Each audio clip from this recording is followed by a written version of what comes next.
Bem-vindos! Hoje mais uma edição do Brunecast. Vai entrar aí na sua casa, no seu carro, no seu fone, de onde você estiver escutando, e com certeza vai ser uma mensagem para construir a sua vida, para tornar o seu dia melhor. Hoje nós estamos com um convidado super especial, Dave Leonardo, em inglês Dave Leonard. É isso mesmo, Dave? Bom demais essa piadinha. Fala, mano, tudo bem, Brunet? E aí, irmão? Tudo bem? Tudo bem. Todo mundo tá escutando aí, bom estar com vocês, Thiago. Que bom. Estamos aqui também com outros convidados, meu amigo lá de Brusque, não sei se você conhece, o Jackson Beifus.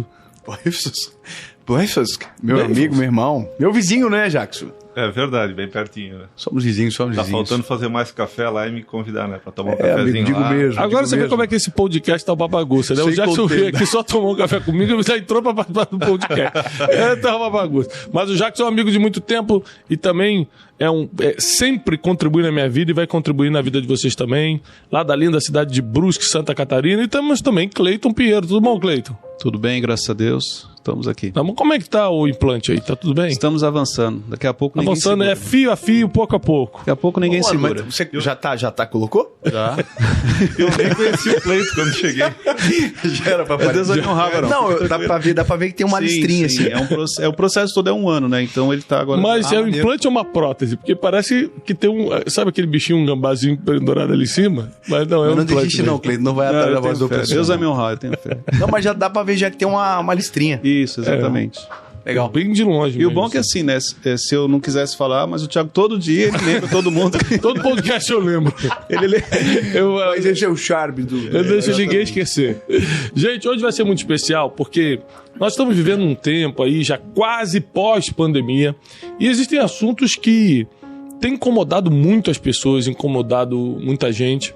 E Dave e nossos convidados vão poder esclarecer junto conosco aqui temas como comparação.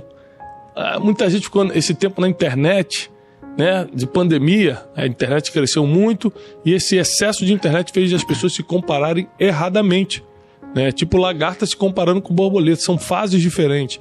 Então nós vamos falar sobre comparação, nós vamos falar sobre o poder da internet para levantar e destruir uma pessoa. A velocidade que levanta é a velocidade que destrói. Nós vamos falar sobre assuntos como você guardar seu coração para fazer aquilo que você tem que fazer. Tem muita gente, pela falta de identidade, fazendo o que não é para fazer. Imagina, Deus chamou o Dave para uma coisa, ele vai explicar, mas quantas propostas, quantas situações vêm para levá-lo a fazer outras coisas, ele tem que ser fiel à identidade.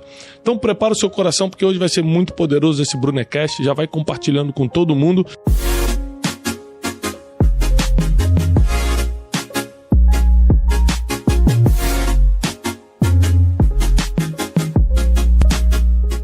Mas é isso aí, Dave Leonardo é um dos caras mais assistidos do mundo no YouTube, né? No Instagram também. Às vezes ele sempre, para mostrar o efeito da palavra que Deus tem dado para ele manda lá, um grupo que a gente tem de pregadores, ele manda lá 1 milhão de compartilhamentos teve agora, né? Uhum. Em um dia. Sim. Em um dia. Então assim, você vê que não é uma coisa normal. 1 milhão de compartilhamentos em um vídeo. Então, isso quer dizer que a mensagem que Deus confiou nele está chegando nos corações que precisam. Dave, primeiro me explica o seguinte. Você vivendo o que está vivendo hoje, é muito difícil, aqui no Brunecast você pode ser sincero, pode abrir seu coração, eu sei que você tem coisas para abrir hoje aqui, segura, ele prometeu 2 bombas hoje aqui no Brunecast. Fortíssimo. Fortíssimo. Mas a primeira coisa é o seguinte... Você acha, vivendo o que você está vivendo hoje, que é muito difícil ser fiel à identidade, ao que Deus mandou você fazer, por causa das múltiplas propostas, as múltiplas oportunidades, por causa dos muitos números, como, por exemplo, 1 milhão de compartilhamentos? Como é que é lidar com isso? Como você lida com isso? Olha, eu acho, minha opinião, sempre é questão de opinião, né? Uhum. Quando se fala disso. Mas eu fico pensando o seguinte, que... Esse mundo de propostas que a gente tem, ele é muito atrelado à nossa ausência de propósito. Eu vou explicar. Quando a gente não sabe o que quer de verdade, qualquer proposta é interessante. Verdade. Acho que é do Alice dos Países das Maravilhas, né? Que o coelho fala pra princesa, olha, se você não sabe pra quem não sabe pra onde quer ir, qualquer caminho serve. Então, eu acredito que no começo da nossa vida, na nossa jornada, até a gente descobrir de maneira efetiva a nossa identidade, por que Jesus nos chamou, para que estamos aqui, E isso pode ser muito perigoso, né? Porque as tentativas de, às vezes, de querer dar certo, olhando para o objetivo errado, é o que faz a gente tomar decisões que não são aquelas que combinam com a nossa identidade, com o nosso propósito. Então, eu acho que talvez a primeira fase seja uma das mais complicadas. Agora, quando você chega nesse lugar desejado, onde só o Senhor poderia te colocar, porque, igual você falou, 1 milhão de compartilhamentos, isso é incrível, mas não é nosso mérito, isso é um milagre de Deus, não tem como explicar, não existe um algoritmo que você faça uma pessoa compartilhar. Isso não existe, não é dessa maneira que funciona. Então a gente sabe que aquilo é um milagre de Deus. É algo que Deus está fazendo, o nome dele está sendo glorificado e a gente é um instrumento. Agora, aqui mora um problema, que é onde essas propostas podem confundir o nosso coração. Quando a gente pensa que o resultado que a gente tem está atrelado com a gente exclusivamente, é onde as propostas começam a tocar o nosso coração, porque daí a gente pensa que não precisa de Deus na receita, que não é a graça do Senhor, que é a gente sozinho. Então a gente começa a pensar de uma maneira sistemática aquilo que foi gerado no milagre. Eu acho que nem precisa pensar que é tipo a gente sozinho, não. Só de pensar, da gente achar que é Deus, metade Deus, a gente já está errado, já enfraquece tudo, né? Exatamente. Então nós temos sempre que fazer a nossa parte, mas sabendo que Deus permitiu tudo, Deus colocou a mão em tudo. O apóstolo Paulo vai dizer exatamente quem somos e o que representamos. Nós somos um vaso de barro. E aí Paulo vai dizer, olha, tendo porém tesouro em vasos de barro, para que a glória seja dele.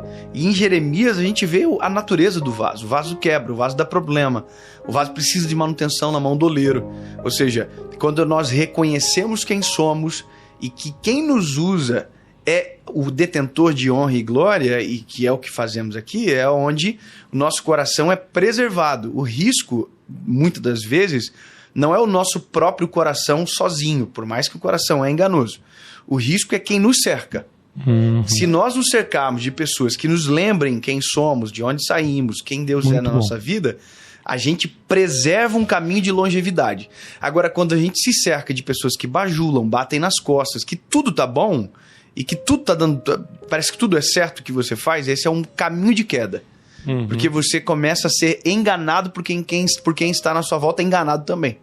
E às vezes as pessoas fazem isso só para manter as coisas como estão, porque para ela estar confortável financeiramente, estar do seu lado, e ela tem alguns benefícios contigo, então um time que está ganhando não se mexe, ela fica te bajulando para continuar aquela mesma situação, apesar dela saber que deveria te repreender naquele caso específico e tal. Eu acho que a gente resistir às propostas que vêm diárias tem a ver com a certeza que você tem da sua identidade, tem a ver com as pessoas que você anda sem dúvida nenhuma, e tem a ver também, principalmente, com você ter esse senso de destino profético. O que eu quero dizer com isso, para ficar claro? Destino é o seu futuro, para onde você vai. Profético é aquilo que Deus falou sobre você. Então, aquilo que Deus falou sobre o seu futuro, eu sei para onde Deus está me apontando. Deus me aponta para um lado sempre da educação, do treinamento. Então, para mim, é muito difícil receber uma proposta que envolva esportes, por exemplo.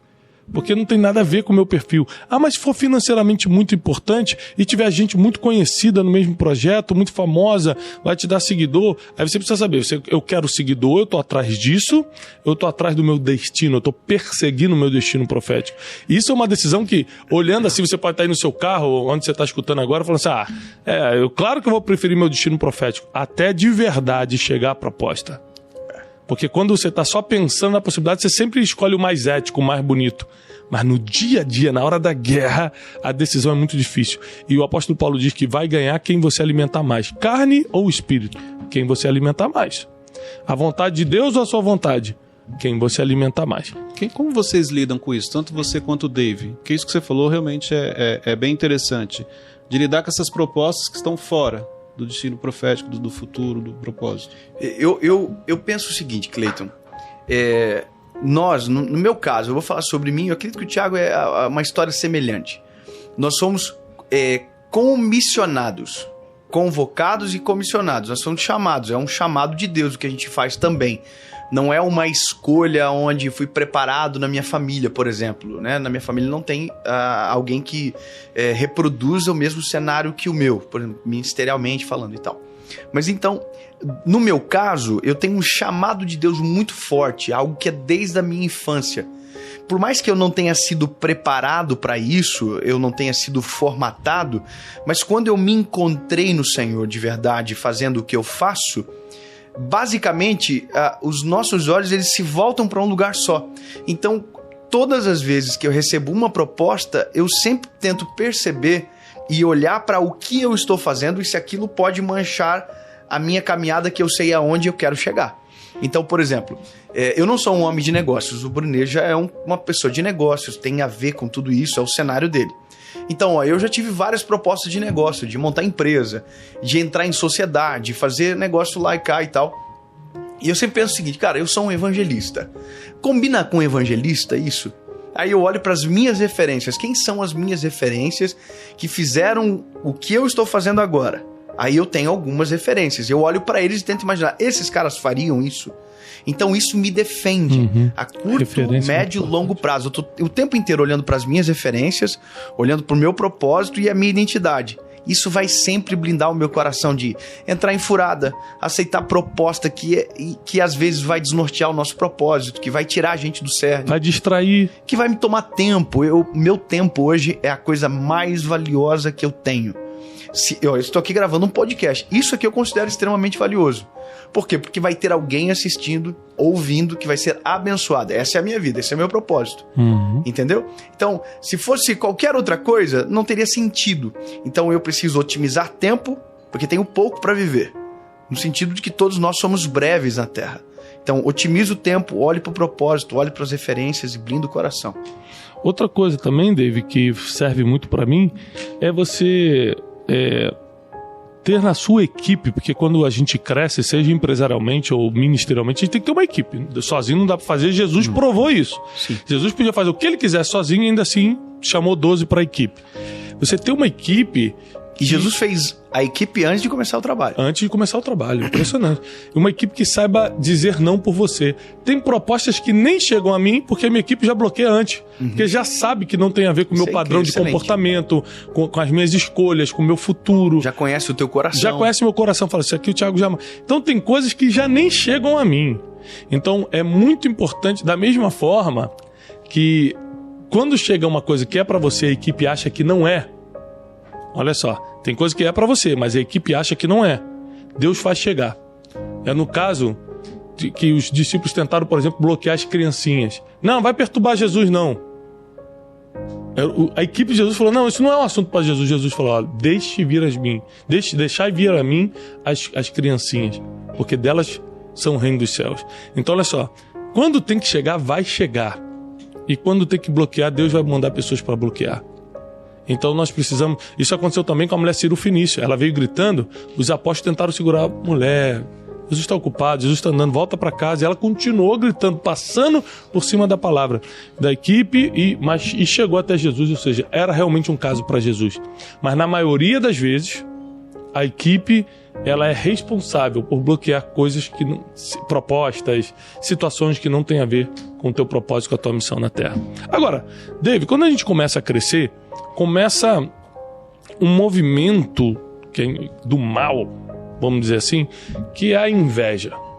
Pessoas que queriam ter o que você tem, estar no lugar que você está fazendo, ou seja, elas não pagaram o preço que você pagou para ter, elas não foram estratégicas com Deus como você foi, ela não teve o chamado ou pagou o preço desse chamado, mas ela quer ter o resultado e porque ela não tem, ela combate.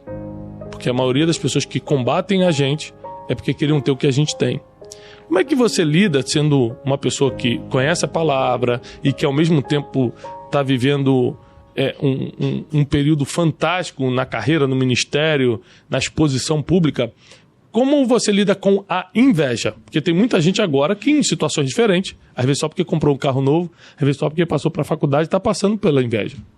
Bom, a inveja, a própria Bíblia fala que é a podridão dos ossos, né? Então, é um dos sentimentos mais maléficos para o ser humano que tem, não para o que sofre a inveja. A inveja, ela só faz mal para uma pessoa, para quem tem. Né? Então, a gente...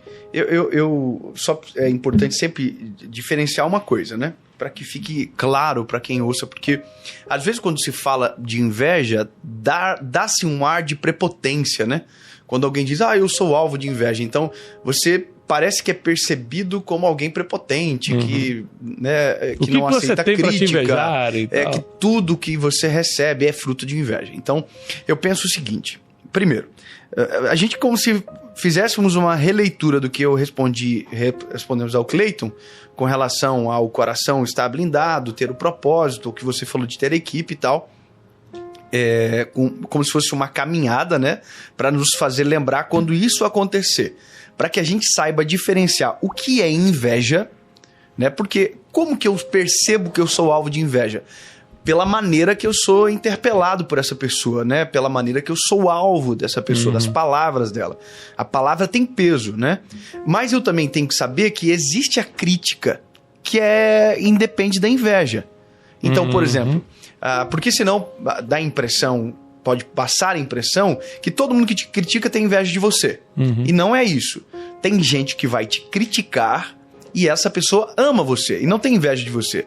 Só que aqui mora um detalhe. Quem ama você não te critica de maneira vexatória. Não vai fazer para te expor, não vai fazer para te ferir, não vai manchar você. Quem te critica porque te ama vai fazer para construir você, te ajudar a edificar mais alto. Então, essa pessoa vai fazer isso no secreto, vai fazer isso em amor, vai fazer isso com sensibilidade, com time, na hora certa, da maneira correta. É igual o meu filho, eu tenho 2 meninos, né? A primeira coisa que eu descobri sendo pai é que eles, porque eu também fui filho, é que se eu amo eles, eu não os envergonho publicamente. O meu filho, a mesma palavra falada no secreto e falada na frente de alguém tem pesos diferentes, por mais que seja a mesma palavra. Na frente dos outros machuca extremamente. Sozinho edifica ele, constrói. É a mesma coisa quando a gente vai para um cenário de internet onde a inveja às vezes está intrínseca na palavra. A pessoa não está te atacando porque quer que você melhore, porque quer que você cresça. Não, ela quer destruir você. É o contrário do sentimento de Jesus, por exemplo, né? Porque normalmente essas pessoas dizem, mas olha, Jesus repreendia. Não. Jesus era o amor repreendendo, era o próprio amor, né? Jesus é o verbo, é a própria palavra. Então não dá para comparar, é uma análise extremamente idiota você pensar que você está no lugar de Jesus, né? Nesse sentido. Então, quando eu olho para o cenário que nós estamos vivendo agora, e que a gente não escolheu chegar nesse lugar, mas o nosso propósito, a nossa caminhada, as nossas dores nos trouxeram até aqui pela misericórdia estamos, eu percebo quem está à volta, o coração. E percebo o coração pelas palavras. E aí, Tiago, a gente precisa guardar de verdade a nossa essência. Por quê? Porque nós vamos ser tentados a parar de fazer o que estamos fazendo, a tentar mudar aquilo que Deus não mandou mudar, tentar estrategicamente agradar essas pessoas para que elas parem de falar de você. E aí é nesse momento que a gente perde toda a essência que nos trouxe para o lugar onde Deus nos colocou. Sabe? A gente começa a trabalhar pensando no que o outro vai dizer. A gente começa a fazer para que o outro não perceba. E a gente vira refém. E isso é terrível para nós, para nossas emoções, para nossa família. A gente começa a viver de acordo com a perspectiva do invejoso. Agora, olha só que coisa interessante. Eu estava conversando com um bilionário que veio aqui no nosso podcast, depois a gente saiu para almoçar, e eu falei assim, qual é a maior característica de um bilionário? Aí ele falou assim, a maior característica de um bilionário é que ele não gosta de dinheiro, ele se move por um propósito. Eu falei, mas como é que o cara vai conquistar bilhões sem gostar de dinheiro, vive de propósito? Ele falou, presta atenção, quem gosta de dinheiro, quando se torna milionário, já larga tudo. Porque ele não se move por um propósito. Então, ele apanhou muito para se tornar milionário, teve que trabalhar muito, agora que está com 100 milhões, parou. Vamos curtir a vida agora.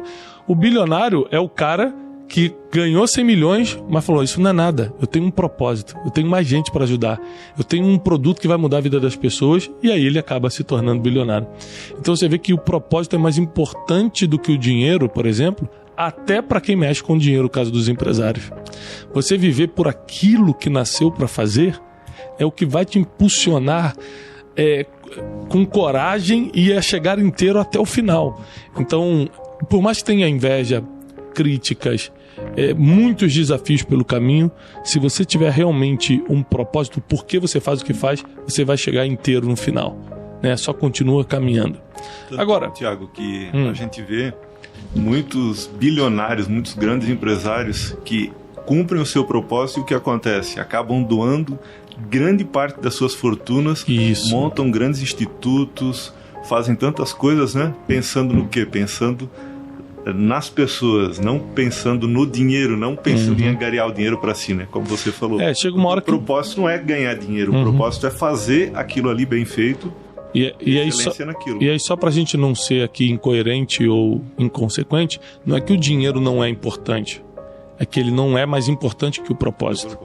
Eu vi uma entrevista do Jim Carrey, e ele falou uma coisa que eu achei extremamente interessante. Ele falou: eu queria que todo mundo ficasse milionário para que descobrisse que não é o dinheiro que traz a felicidade que eles tanto buscavam. Porque, na verdade, a gente entra em corridas que não são corridas autênticas, são corridas mentirosas. Nós somos enganados por elas, né? Então, você percebe que isso existe em todos os mini-universos, né? O universo do empresário, o universo do vendedor, do pregador, do pastor, seja qual for. Existem corridas que elas não são legítimas, elas são enganosas. Se você baseia a sua vida em um desses tipos de corrida, você vai acabar sozinho. Sempre vai ter alguém mais rico, sempre vai ter alguém mais bonito, sempre vai ter alguém mais famoso, sempre vai ter alguém mais inteligente, mais sábio, mais alguma coisa do que você. Então, se você entra numa corrida onde o outro é o norte, você vai acabar. Vai morrer sozinho. Então, quando a sua corrida é baseada no seu propósito, aí é diferente. Nós começamos com uma essência, terminamos com a mesma. Sobre isso que você está falando, eu lembro de uma história minha pessoal, que eu tinha um sonho de andar de avião, né? Eu sou do subúrbio do Rio de Janeiro, e eu lembro que tinha uns amigos meus que passavam férias, assim, fora, andavam de avião. Eu nunca tive essa oportunidade quando eu era garoto. E eu tive um sonho muito grande, né? Eu falei, cara, um dia eu vou juntar dinheiro, eu vou viajar de avião, não quero saber. E aí eu realizei um sonho de viajar de avião pela primeira vez. Eu tinha 18 anos. Aí entrei no avião e tal, aquela coisa toda. E aí eu voltei lá pro meu bairro, cara, contando vantagem pra todo mundo. Rapaz, andei de avião ontem, né? Cansativo, né? Mas tô bem. Puxando assunto do nada. E tal. O cara, é mesmo, mas você foi em que classe? Aí eu, classe? Aí nesse dia eu descobri que não adiantava andar de avião. Tinha também a diferença das classes. E aí, mais pra frente, anos depois, tive a minha empresa e tal, comecei a conhecer a classe executiva, por causa do trabalho, viajar de classe executiva, né? A empresa bancava pra gente ir.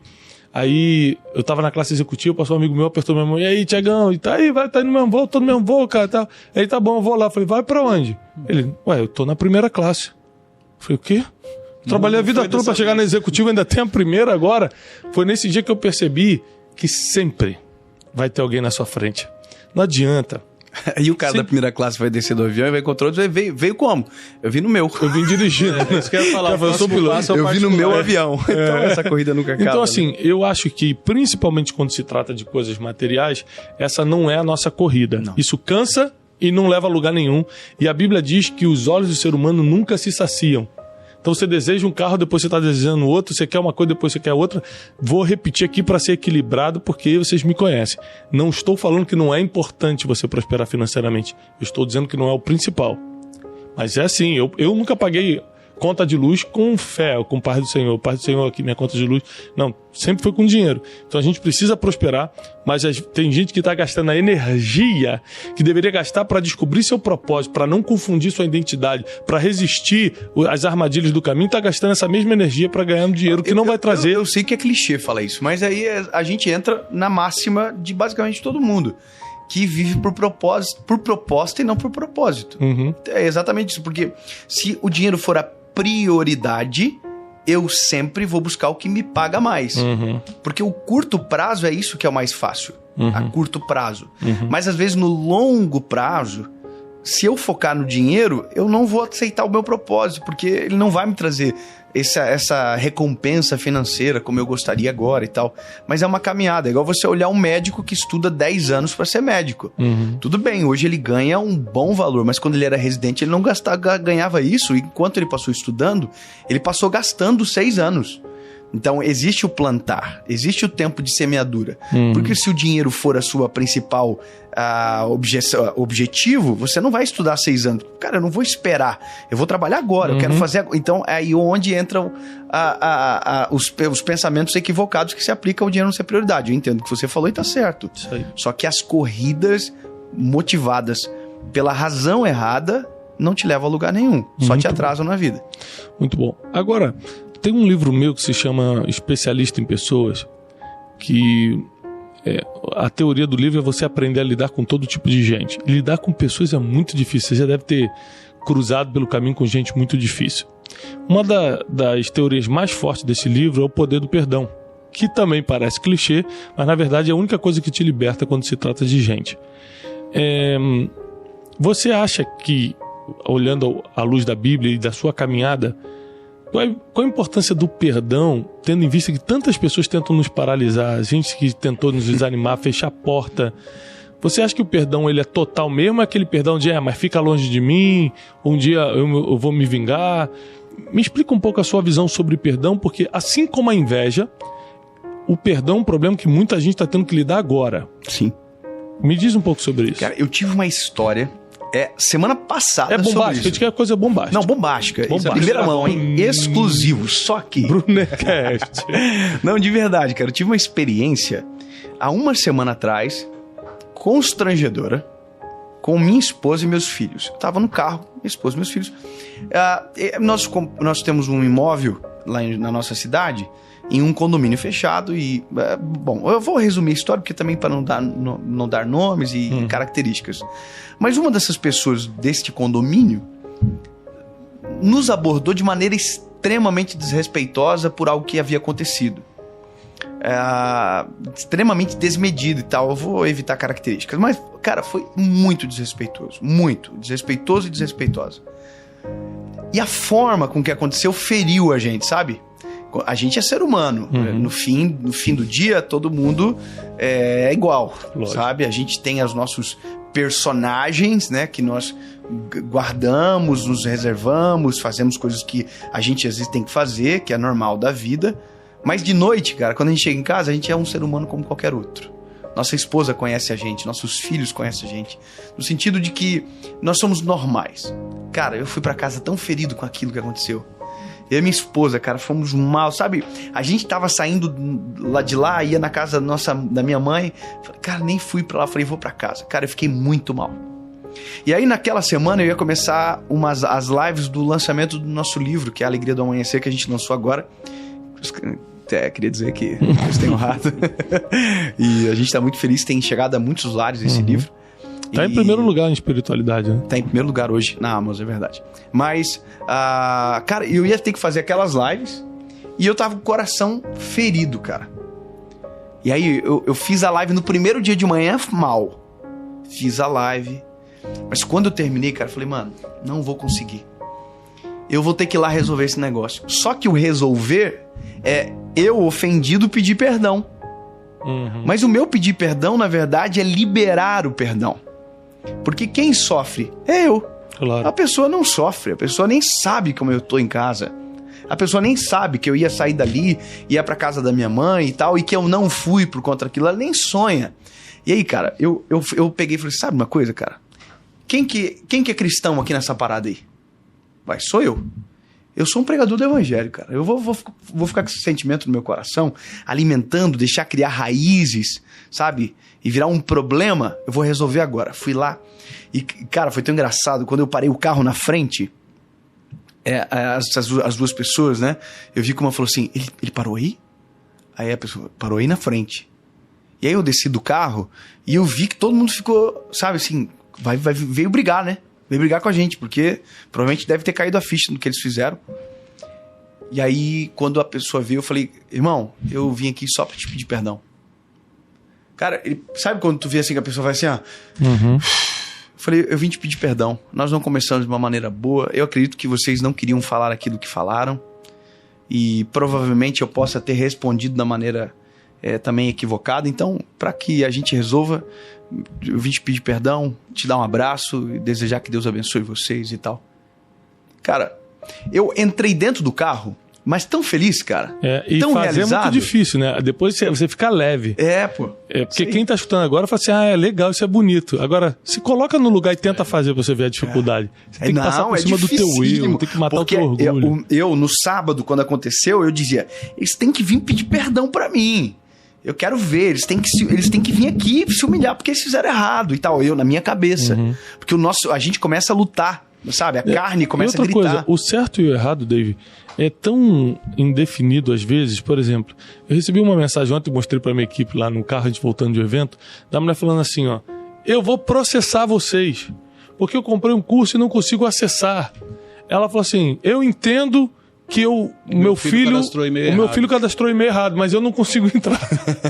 Ela escreveu isso, que ia processar a gente, porque ela estava conseguindo entrar, porque ela sabe que o filho cadastrou errado o e-mail.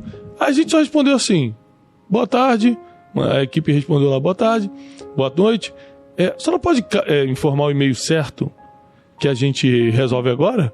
Ela, sim, é esse. Ah, muito obrigado, Deus abençoe, eu amo a vida de vocês. Ela começou falando que era processar. As pessoas são muito descabíveis, são muito desproporcionais quando estão fora de si, quando estão emocionadas, e falam coisas que ela não imagina, que está ofendendo muito a outra. Sim. E aí a gente que conhece a palavra, Dave, a gente que tem um governo emocional, a Bíblia chama de domínio próprio, os frutos do Espírito, a gente precisa se colocar no lugar da pessoa e falar, ela não tem a mínima noção do que ela falou, você tem que pensar por ela. E às vezes também a pessoa ela começa assim, porque na cabeça dela, se eu for diferente, eu não vou chamar a atenção que eu preciso. Né? Na cabeça da pessoa, às vezes assim, ela coloca aquilo porque ela quer impactar, diz assim, eu vou pra cima e tal. E não é isso, né, cara? A vida existe, tem formas muito mais fáceis de resolver. Minha mãe diz um negócio desde sempre, que se aplicava comigo no trânsito no começo. Quando eu comecei a dirigir, a minha mãe falava assim pra mim, filho, tome muito cuidado no trânsito, você nunca sabe o caminhão de lixo que quem está à frente está carregando. E aí como que se prova isso? Buzine que você vai ver a reação. Eu fui, quando eu era jovem, eu tinha uns 20 anos, quando eu era jovem não, né, amigo, eu sou jovem, tenho 31 só, mas eu tinha uns 21 anos, cara, sabe aquela buzinadinha de advertência quando a pessoa 31. Tá trancando a frente? Tá mal, hein? Achei que era... Não, tudo bem. Ô, Cleiton, eu não quero falar do implante novamente. Como é que tá esse implante? Que já vai pra vingança, né? Não, aí eu dei uma buzinadinha de advertência. Cara, desceu 2 caras pra me bater do carro. Caramba. Uma buzinada. Ou seja, imagina o nível da vida daquelas pessoas, como estava o dia, a história, imagina o caos da vida dela. Você falou um negócio uma vez que eu achei interessante.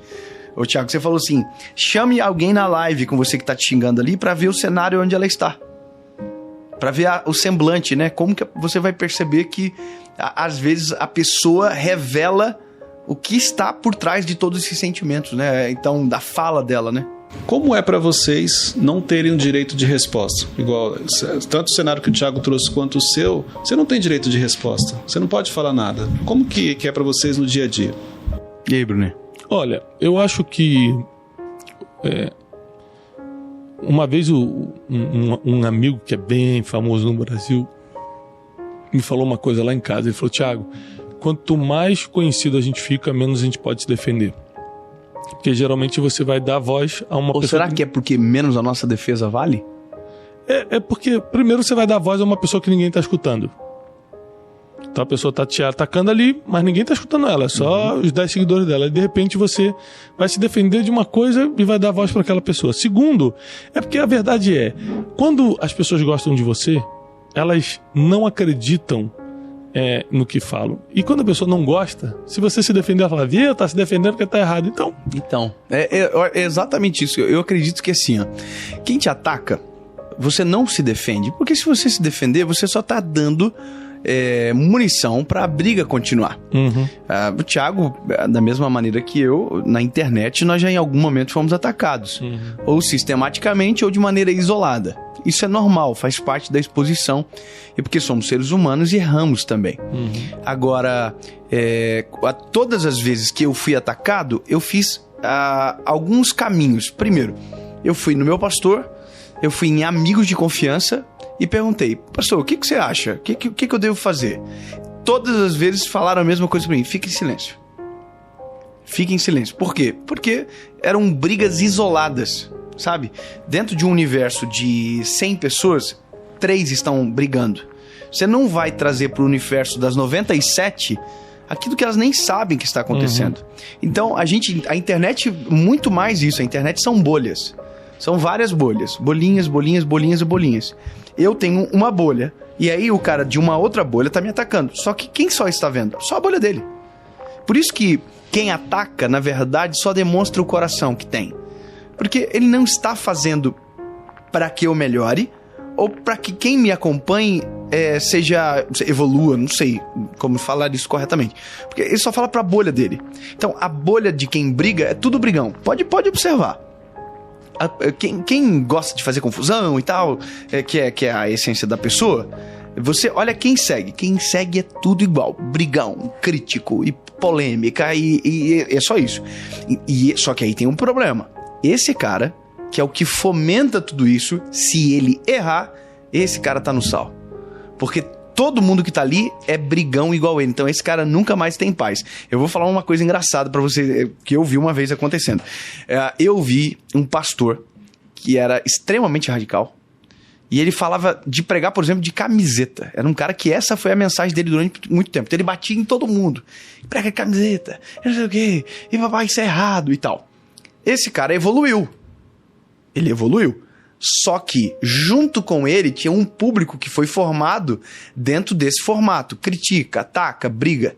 Mano, esse cara foi gravar uma mensagem, foi fazer uma live de camiseta. Esse cara apanhou tanto nos comentários. Por quê? Porque esse foi o discurso que ele alimentou durante muito tempo. Então, isso me ensina o quê? Que a melhor coisa é nutrir um argumento bíblico e de paz. Sempre. Buscai a paz com todos e a santificação sem a qual ninguém verá Deus. Exatamente. Então, cara, quer brigar? Briguem sozinho. Eu sei o caminho que eu estou. Agora, quando vem uma crítica, eu mudo, convejo a rota. E às vezes ninguém percebe. Mas tem muita coisa mudando o tempo inteiro dentro de nós, à nossa volta. Então, o ambiente público, para briga, ele só faz uma coisa: ele escandaliza. Ele só, às vezes, escancara coisas que, sabe, poderiam ser saradas no secreto, poderiam ser curadas. Então, não edifica ninguém. E geralmente o que acontece, as pessoas elas acabam medindo as outras pessoas com a própria medida. Né? Aí eles vão julgar o Dave, eles vão julgar o Tiago, eles vão julgar o Clayton pela forma que eles fariam se eles estivessem no lugar do Dave. Porque o Dave agiu porque é famoso, porque tem milhões de seguidores, porque isso, porque aquilo. Na verdade, quando ele está falando aquilo, ele está demonstrando o coração dele. Se ele estivesse ali com 9 milhões de seguidores, de que forma que ele iria se portar? Geralmente ele está medindo com a medida dele. Ele julga a gente pela forma que ele reagiria se estivesse no nosso lugar. E tem outra coisa, tem uma expressão que diz engolir sapo, né? Assim, quantas vezes eu leio muita biografia, eu gosto muito de ler biografia, né? Martin Luther King Jr. e outros grandes homens e mulheres, né? Quantos sapos esses caras tiveram que engolir, ou seja, deixar coisas pra lá, por amor a um povo que nem tinha ideia do que ele estava fazendo pelo povo. O próprio Jesus, pega Jesus, nosso maior exemplo, falou: pai, perdoa, eles não sabem o que estão fazendo.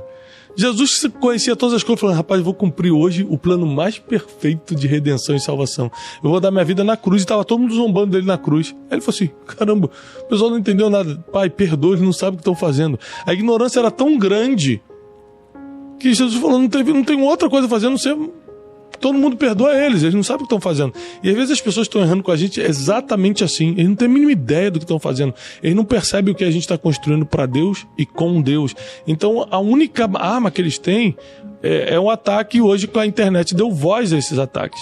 Então eu acho que a gente tem que continuar nosso propósito. Você que no seu nível, assim, naquilo que você está fazendo, na sua etapa, está sendo atacado, continue caminhando. Tem uma história que eu já contei numa das minhas pregações, que eu aprendi com um grande mentor meu de pregação, o T.D. Jakes. Ele conta o seguinte, que uma vez ele estava caminhando lá no condomínio dele, uma mulher parou ele e falou assim, um homem Um homem parou e falou assim: você é aquele cara da televisão? Ele, opa, sou eu sim. Seu bandido, ladrão, enganando os outros, né? Tomando dinheiro pela televisão e não sei o que, tá aí de artista, você mora nesse condomínio, né? Ah, aí é mole. E começou, cara, a agredir, assim, verbalmente o T.D. Jakes. E ele falou assim... E eu escutei o que ele falou e continuei caminhando. E aí ele caminhou mais uns 20 minutos, uma mulher parou ele no condomínio. A mulher, T.D. Jakes? Ele falou, oh, meu Deus, de novo. Ela disse, sim, sou eu. Olha, minha filha estava nas drogas, escutou uma mensagem sua na televisão, voltou para casa. Quando ela voltou para casa, o meu marido, que tinha 2 meses me deixado, quando soube que minha filha estava se reabilitando, reatou o casamento. Minha família hoje está firme. Você é o motivo da gente estar junto. Aquelas suas mensagens me salvaram e tudo. Você é o maior pregador do mundo. Você é isso, você é aquilo. Ele falou. E eu escutei ela e continuei caminhando. Porque a crítica e o elogio têm a mesma função, te fazer parar. Só continua andando. Não importa o que as pessoas estão falando, se é bom ou se é ruim, continua caminhando. Ou seja, não é porque eu estou te elogiando que agora você vai andar mais rápido. E não é porque eu estou te criticando que você vai baixar o passo. Então nós temos que continuar caminhando independente do que as pessoas estão falando. Bom, eu quero agradecer, Dave, por esse tempo. Eu já senti que você está dormindo. E não quero atrapalhar teu soninho de jeito nenhum. Oi. E o David já está concordando com tudo. No final ele já está certo. É verdade. Tô brincando. Não, eu estava preparado para falar mais umas 2 horas. Não. Mas já deu o nosso tempo e eu quero agradecer Dave Leonardo. Vai estar com a gente hoje num grande evento. Meu amigo Jackson Beifus. É alemão esse nome? Alemão. Como que fala, Jackson? Jackson Beifus. É Beifus. Eu sei, às vezes. Tá parecido, né, amigo? Leifus pra Beifus. Sou amigo do cara há 40 anos, se chama ele de Jackson Beifus há 40 anos. Agora que eu descobri que é Beifus. E Cleitinho, né? Obrigado a todo mundo.